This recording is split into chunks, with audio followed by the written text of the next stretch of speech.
Hello, and welcome to What is Innovation, the podcast that explores the reality of a word that is in danger of losing its meaning altogether. This podcast is produced by Outlast Consulting, LLC, a boutique consultancy that helps companies use innovation principles to solve their toughest business problems. I'm your host, Jared Simmons, and I'm so excited to have Galen Bingham. Galen Bingham is the founder of Kiln Global Coaching and Consulting. Known as the Leadership Strategist, Galen is a leadership trainer, retreat facilitator, and certified executive coach who offers insight from 30 years of operating experience with Fortune 500 companies like Kraft Foods, Imperial Sugar, and the Coca-Cola Company. He also has 6 years of experience as a franchise owner of Minchie's frozen yogurt. He is consistently sought out to advise or serve on premier nonprofit boards, providing guidance on governance, board development, CEO selection, and organizational leadership. He has coached or consulted with over 875 senior executives, CEOs, and nonprofit leaders across 7 countries. Galen holds a Bachelor of Science degree in Business Administration from Southern Nazarene University, an MBA from Rice University, and certification in Inquiry-Based Leadership from the Massachusetts Institute of Technology.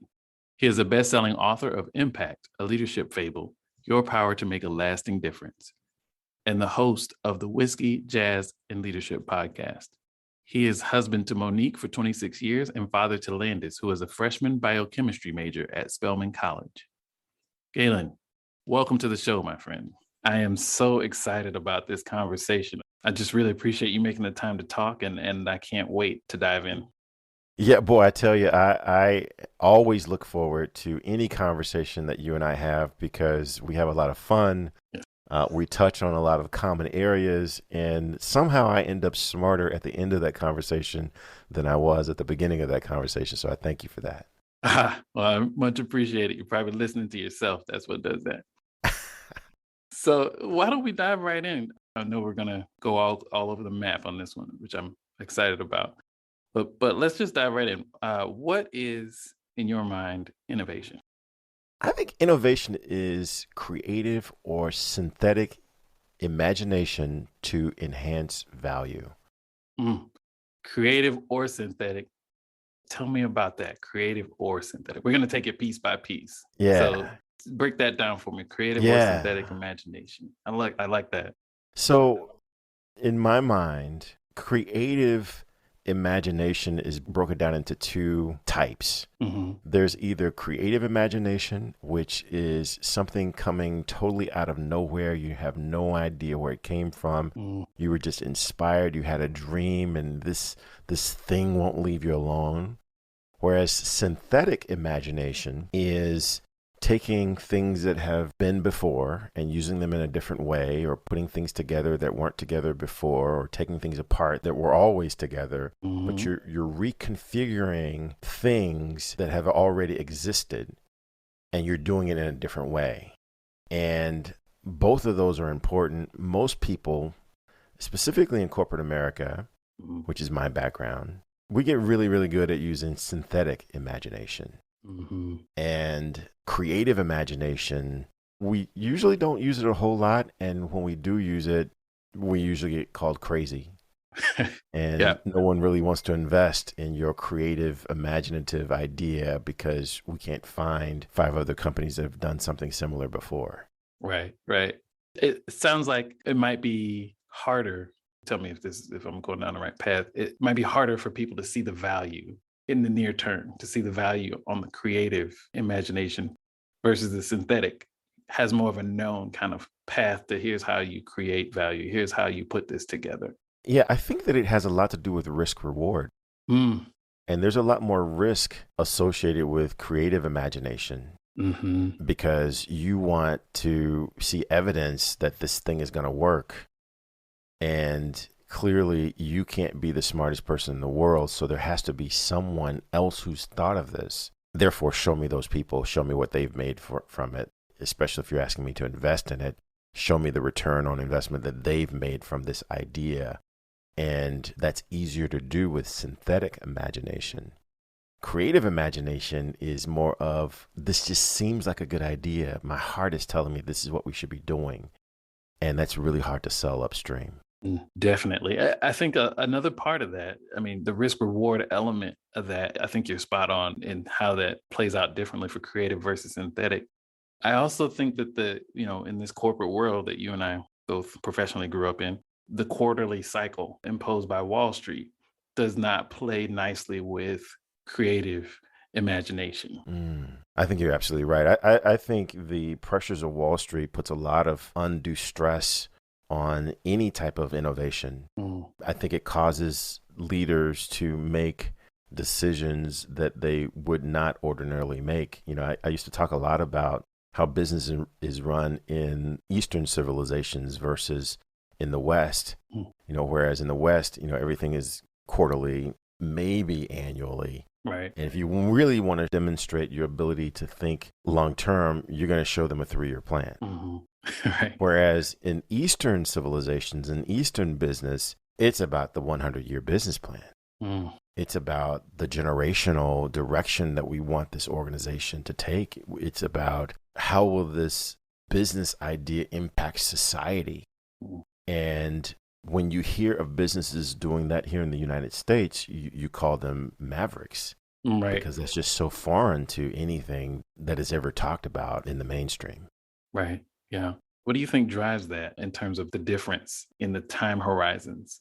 Eastern civilizations are a lot older than America. I mean, America as a country is only a couple hundred years old. So if you're thinking about 100 years, that's half as long as the country's been around. Do you think that plays a role in it? I think the age of the civilization plays a big role in it.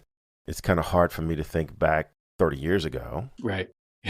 But for someone like my mother-in-law, who's 80 years old, she can remember when she was 50 and she can think back to that point. And therefore, projecting forward, she's thinking about, okay, so how will my grandkids pay for college? Right. She's thinking about those kinds of things. Whereas my sister, who's been married for a little over 5 years, for her, she's thinking, wow, what's the next 6 months look like in her planning? Right. I've got considerably more than 5 years of marriage, so I'm somewhere in between that generational and that 6-month horizon. But yeah, I think that has a lot to do with it. And something that you and I have talked about before is the number of scenarios that you have in your catalog of life. Right. And a number of things that you can pull from that will give you comfort to lean into this creative idea because you've seen so many different things work out, as opposed to if you don't have a very extensive scenario catalog, you want evidence that this thing is going to work, especially if I've got to invest money. Right. That's a great way to kind of think about it relative to scenarios because it puts you in the mindset of the investor. If you have an investor who's had that sort of broader walk through the corporate world or through life and has seen success in a lot of different forms, creative imagination, synthetic imagination, those things are less disruptive to their model of what success could look like in the future because they have those views. And if you think about that, that profile probably exists more in a VC type of, resume than the resume of someone who managed funds or done the finance thing and risen to a level where they're entrusted with billions and trillions of dollars. They probably haven't had that random walk where they ran a nonprofit for a little while or, did a franchise, ran a franchise for a little while or did these different things to broaden their understanding of what success could look like. Yeah, I think you are absolutely on something here. The word that keeps coming to my mind is this idea of developed courage. And if we think about our own corporate career, I was in corporate America for over 30 years. Yeah. You're something very similar. I don't know the actual number of years, but I'm thinking we're probably in the same club. Yeah, we're close. Yeah. Yeah. And if I think back to when I had my first job, I didn't really have enough courage to lean into anything very different than what my boss told me I was supposed to do. Whereas today, I've got a relatively limited staff that I work with in my entrepreneurial venture, and they're young. But if they come to me with an idea, I've got enough courage that there's nothing that they could get me into that I don't believe I can get out of. Right? Right. So yeah, let's play with this idea. Right. Who knows? There's a lot of upside to this idea. Let's play with it. Mhm. And I have this courage, this confidence in myself.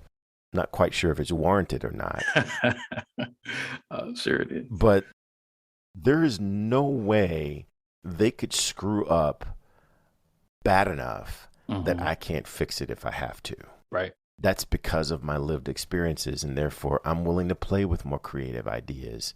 I don't need to see the white paper that shows that this thing is going to work. I don't need to hear about 4 companies that have done this exact same thing or something similar to it. I hear you talk about that. All that comes to mind is freedom. Mm. I can imagine that not having that would be a more constrictive way of living and operating. I hear a lot of freedom in the way you operate and lead your team and move through the corporate world now. How did you cultivate that sort of sense of freedom? Yeah, I think it was from just living. It was from, you gave me this phrase, and so I'm going to use it as much as I can. So hopefully I can gain ownership of it. But it was about this catalog of scenarios. And it wasn't something that I built intentionally because I wasn't smart enough to know that this was something that I needed. But it was just living and then going from this period of where I needed to have, anytime we would make a customer presentation, I would spend all week developing this presentation. And then I would spend like 3 days working on the backup to that presentation. And then I'd spend another day and a half working on the backup to the backup. Yep. And you look up and I've spent more time preparing for the question that will likely never, ever come than the actual presentation itself.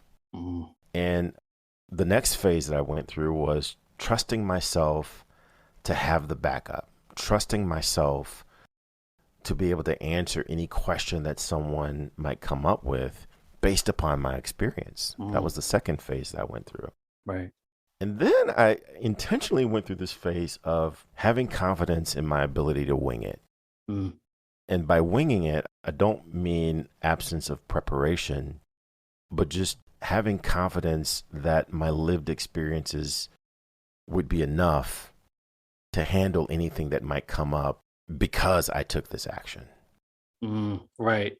To be able to manage the implications of the fallout. Right. Manage the implications of the fallout that might be associated with a decision that I had prepared to make. Right. And so now that brings me to this phase I'm trying to live in now, where I just have confidence in my ability to fix anything that might come out. I just don't believe that there could be anything that could happen that would be so devastating that I can't fix. And there's a bit of Superman syndrome still there. But I'm willing to roll the dice to see if this creative idea might actually bring some positive upside that playing with tried and true ideas may still bring, but they're going to bring slower. Right. I mean, the return is slower when you use tried and true ideas. Well said. I can imagine a world where there are people out there with a version of your set of experiences, with a version of your career view that might not have necessarily taken the time to look back and draw that through line to build that confidence to be able to draw on it the way that you do. And I wonder if there's a way, or if you might think about a way to help people who've got the 30 years of experience at big companies, have done amazing things, but haven't found a way to unlock that to drive the confidence to be able to do the amazing things that you're doing. Yeah. Wow. Great question.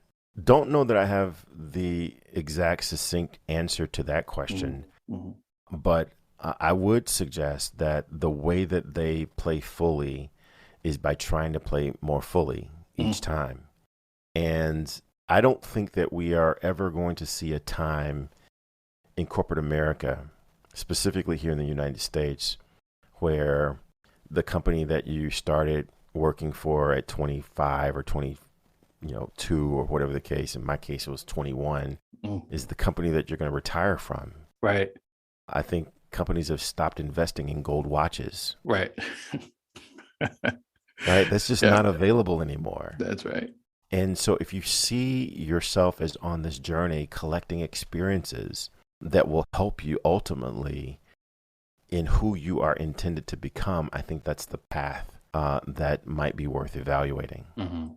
A quick conversation that I had with some colleagues of mine, literally right before I switched over to have this conversation with you. Mm. I was talking with a couple of executive coaches, and we're peers, Mm. really brilliant guys and ladies. And we were talking about how the old paradigm of we're collecting lessons, we're trying to learn a lesson from life. I think that that's gone. And I think now we're in this space of trying to become. Mm. Because when you think back to when you were in the sixth grade, for me, that was 150 years ago. Learning, you demonstrated your knowledge by being able to give them the answer that they were looking for. Mm. So they ask a question. How quickly can you give them the answer that they're looking for? And so there was a lot of memorization. You would memorize, when I get this question, here's the answer. Mm-hmm. I don't think knowledge is demonstrated that way anymore. I think knowledge is demonstrated by, do you have the resources to get the answer? Mm-hmm. Do you know where to go to find the answer? How many people can you collaborate to build a better answer? Right. And I think today's youth, that's what they're learning. Mm-hmm. My daughter is a freshman in college right now, and what she's learning, I can't even pronounce. I can't even pronounce the things that she's learning deeply. Right. Right. And she will say, and she will tell you, why wonder? We have Google. Right. Why should we wonder about something? We've got Google. We've got resources to get the answer. I don't need to know these things the same way that you had to know them in the sixth grade. And I reflect on that wisdom every day in the work that I do. It can come from anywhere, can't it? It really can. Yeah, that is wisdom indeed. Right. That term wonder, as we, talk about innovation and we talk about imagination. If you look back at the Mount Rushmore of innovators, Walt Disney's probably up there, and imagination and wonder were kind of his stock and trade in terms of how he willed this thing that was in his head into being, whether it was a cartoon or Disneyland or Disney World. And in a world where knowledge has reached almost, zero value because it's ubiquitous, what does that do to wonder? And what are the implications on innovation? Well, the only thing that I would possibly modify is I don't know that knowledge has been devalued. Mm-hmm. I think data has been commoditized. Yes. Yeah. I think information has been commoditized. Mm-hmm. But knowledge, I think, still has value. Help me and my listeners with the leap from data and information to knowledge. For me, I'm bastardizing the definition and the distinction between knowledge and wisdom. Sure. Because I can know the answer, but not know what to do with the answer. Mm-hmm. And I think that there's always value in knowing what to do with the answer.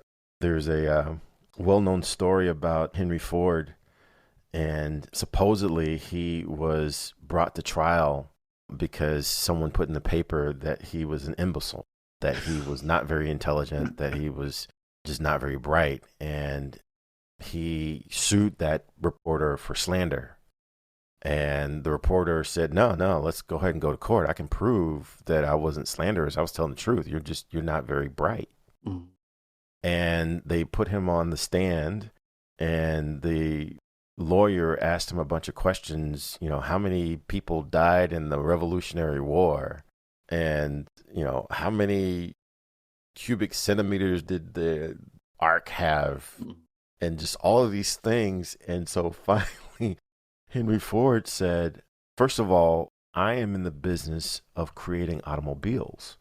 How in the world do any of these questions that you've asked me, how will they help me create this thing that I've committed my life to do? Mm. And if they won't help me, why should I clutter my brain with these facts that don't contribute to this thing that I've committed my life to do? And then he went on to say, if I needed to answer any of those questions that you're posing to me, I've got a switchboard in my office with 27 buttons, each connected to a person who could call at my command and give me the answer to any of these questions that you've asked. Right. Wow. That was 100 years ago. And that was 100 years ago. Well, I think you could take that same story, switch out the switchboard, place in technology, Google, or any other search engine. Sure. And it's the exact same thing. That's what the youth is learning. How to leverage information, how to leverage data, but to apply it to what you do with that data. And for me, that's knowledge. Got it. And that's really the purpose of innovation, is to do something with it.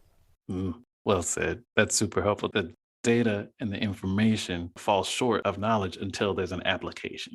Yes, I believe. Once there's an application for it, it moves from the realm of data information to knowledge, because it's got a context, it's got a way of fitting into driving value or creation. Exactly. I mean, that was the last part of my original statement, leveraging creative or synthetic imagination to enhance value. Yeah. I think the enhanced value part is incredibly, incredibly important, at least for me, because if you were to ask me, what is innovation not? Yep. I would say anything that does not enhance value is not innovation. If it doesn't enhance value, then it's just interesting. Right. Yeah. I like that. There are a lot of ideas, creative ideas, but they don't enhance value for anyone, or they don't enhance value in the way that the consumer or the user perceives value. And therefore, to the person that's creating this idea, it's just interesting. Right.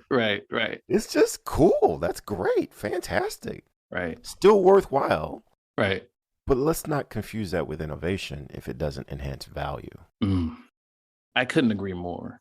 What do you think the implications are when people don't have value as part of their definition of innovation, particularly, Fortune 500 companies that you've worked for? Do you see situations where that value piece, where interesting gets inadvertently subbed for innovation? And what are the implications of that? Yeah. Well, I think the short-term implications could be that you invest in things that don't lead anywhere, that you distract your organization to work on things that don't advance your mission or your purpose. I think those are the short-term implications. I think the longer-term implications, if you build a track record of pursuing things that are interesting but not innovative, then you're going to end up losing the brand definition that you have in the minds of your consumers. You're going to lose your way. You're going to cease to exist, or at least cease to be important in the mind of your consumers. Right. And that's the beginning of the death spiral, as I used to call it. That you see organizations, failed organizations, move into this death spiral where they make a bunch of bad decisions. They spend more money against those bad decisions because they don't want to give up on the $3 million that they've already spent. So let's spend another $5 million to save that bad decision. Right. Now they're running out of cash flow. And because they don't have cash, they're going out and pestering their customers in the wrong way. Now their customers don't like them anymore. Right. In order to save that, they've got to spend more money. And it's just, you never really recover. And the other side of that spiral I live, which is run out of money, go save us some money, go make this product cheaper, but don't make it worse, but make it cheaper, and go back to our suppliers. And, we need to save money there as well, because we're bleeding cash trying to figure out how to do exactly what you're describing. And the spiral just accelerates. And then once you get to that point, you start looking internally, and what are some of the first divisions that you cut, some of the first innovations that you cut have to do with what's going to happen 10 years from now. Because I can't focus on 10 years. I'm trying to figure out the next 3 weeks. Yep, that's right. But because you're not focused on the next 10 years, now you're not prepared for the future. So Death is inevitable. We're just prolonging it. You're just in this death spiral. And Yeah. I've seen so many companies go through that spiral. I mean, I teach this stuff. I talk about this stuff. Mm-hmm. And even in my retail business, as I reflect back on, I can see when I was in the spiral. It was Mm-hmm. just a matter of time. Yeah. The dynamics are bigger than any one of us. And that's the challenge with it is when everybody's in the spiral together, no one sees it. Mm. It's kind of like the rotation of the earth, right? We're all here, so no one sees the earth spinning, but when you go to space, you see it turning. But everybody's in that spiral. It takes someone that's not in it to be able to say, hey, this thing you're on, it's not taking you to a good place. And I think, and there's always been this kind of duality of what role do coaches play, what role do consultants play in these situations? Because you get in these situations, money gets tight. And the first thing you do is cut back on external expenses. But that shuts off your view from space. And that, I think, is another form of accelerating that spiral you've identified. I've never thought about it in those terms. I think that there is always value in having an objective point of view into what you're actually going through. And even if it's not just a point of view, I mean, you talked about coaching. And very often, my best coaching is when I am in a situation that I know nothing about. And therefore, I have nothing to offer except the space and the ability to help you navigate what you already know you need to do. Mm-hmm. Because if I have a point of view, it's going to be so tempting for me to share that point of view, especially if you ask, right? If Right, you ask, right. Galen, what do you think I should do? Right. Hey, my mom says I'm brilliant. Let me share with you what you should do. And coaching, I found, has a lot to do with helping you navigate what you already know you need to do. And there are two things associated with that for me. Number one, we all know what it is that we need to do. I just absolutely believe that we all know. We know. Mm-hmm. But we can't necessarily always find the words to articulate what we know. Especially here in the West, we believe that if we can't answer that question, if we can't articulate what it is that we know, then we must really just be imagining it. We don't really know it if we can't explain it. Mm-hmm. Well, that's not true. That's not true at all. Mm-hmm. It's just that the part of the brain that controls knowing is not always the part of the brain that controls language. That's like asking someone, why do you love the person that you decided to marry? Explain that to me. Mm-hmm. I don't know that I can explain that to you. Right. But I still know it. It's still real. Right. And so part of my job as a coach is to help my clients find the language to articulate what they already know. So I give them the language. That's good stuff. And then once we find the language, if we do it right, usually my clients will have what I call a Moses moment when they think, oh, there's no way I'm supposed to do that. Clearly, you must be talking about my brother. You must be talking about somebody else. That's not me. Now I'm not supposed to be the one doing that. And so once they hit that phase, my job then shifts to giving them the courage, helping them find the courage to do what they already know that they were put on this planet to do. And coincidentally, that tends to be the lion's share of the work that I'm called to do, is giving people the courage to do what they already know that they were put here to do. So I think that fits in with your question. It definitely does. It expands on the theme I was trying to explore. You took it to a whole new level. So thanks for sharing that. I view things on sort of black levels, the individual level, the team level, department, organization, world. And when we work on these individual and team levels, we often call it coaching, right? And then somewhere between that level and the world, it becomes something else: consulting, entrepreneurship, blah, blah, blah, all these other things. But I think the thread of innovation runs through all of it in the same sort of vein. And what you're describing to me has a lot of elements.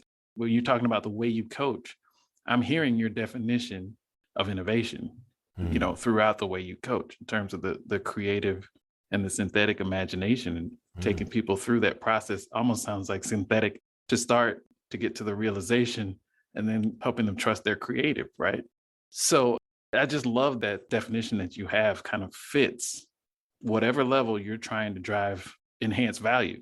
Yeah, I think you're right. I've never thought about it that way, but that is really at the core of what I try to do, all with an eye on how do I enhance value for my client or for the organization. Mm-hmm. And the one term that we haven't defined yet is value. How do you define value? Yes. And I don't know that I've come up with a succinct definition of value. And the reason that I haven't is because value is defined by the end user. I can offer things that I suspect will add value.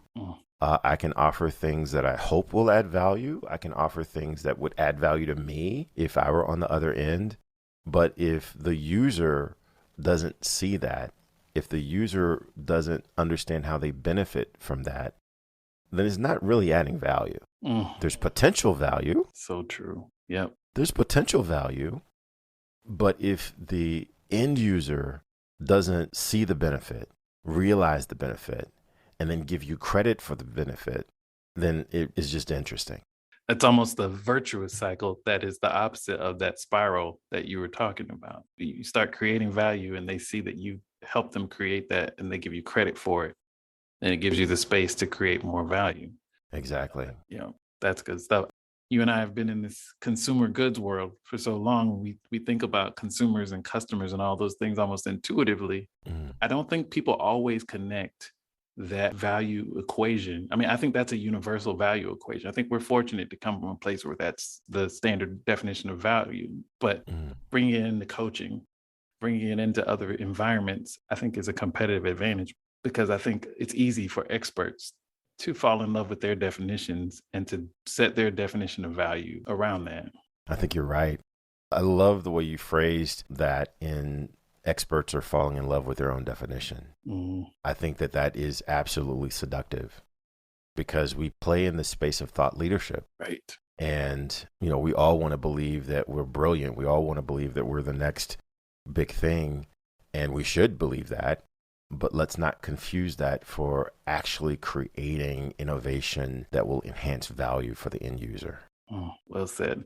I know we're coming up on our time. I don't know where the time went. I say that at the end of all of our conversations, but I can't let you get away without asking if you have any advice for innovators. I think I go back to my original definition of what is innovation. I think understanding that there is a creative and a synthetic part of imagination. And I believe that imagination fuels innovation. It's the fuel for it, but there are two elements of it. As long as we are focused on enhancing value. And something that you said earlier would be my advice. Learn from the synthetic. It's really, really important. That's the foundation. But then trust your creative. We all get hunches from time to time. And usually we say, that's interesting. That's a coincidence. And we don't ever do anything with it. And the more that you can trust those hunches, the more that you can act on that inspiration, the more that you can put some diligence behind this crazy idea that you came up with, I think the more you can accelerate the growth and accelerate the value that we're all looking for. So that would be my advice, to build up your synthetic, but trust your creative. And with you being a music guy, I can't resist this opportunity to quote one of my favorite musicians in answering this question, Mr. Miles Davis. He said, in order to be a great musician, you got to learn everything you can and then forget everything that you've learned and just show up. And that would be my advice to innovators. Learn everything that you can and then forget everything that you've learned and just show up. You can't end on anything better than that. Thank you for sharing that. And, a Miles Davis quote is never out of place. I really can't thank you enough for taking the time to speak with us and share your insights. There's 1,000 things we could talk about.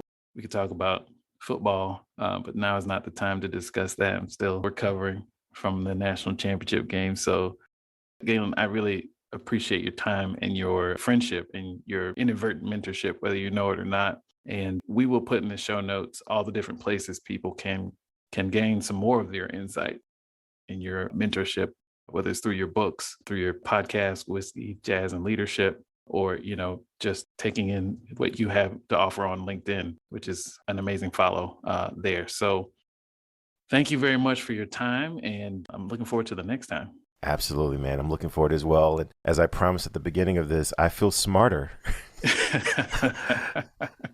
because of this time I spent with you, man. You have absolutely upped my game, and my mom will be impressed.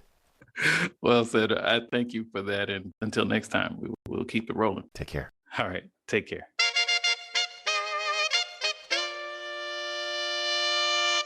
We'd love to hear your thoughts about this week's show. You can drop us a line on Twitter at Outlast LLC, OUTLAST LLC, or follow us on LinkedIn where we're Outlast Consulting. Until next time, keep innovating, whatever that means.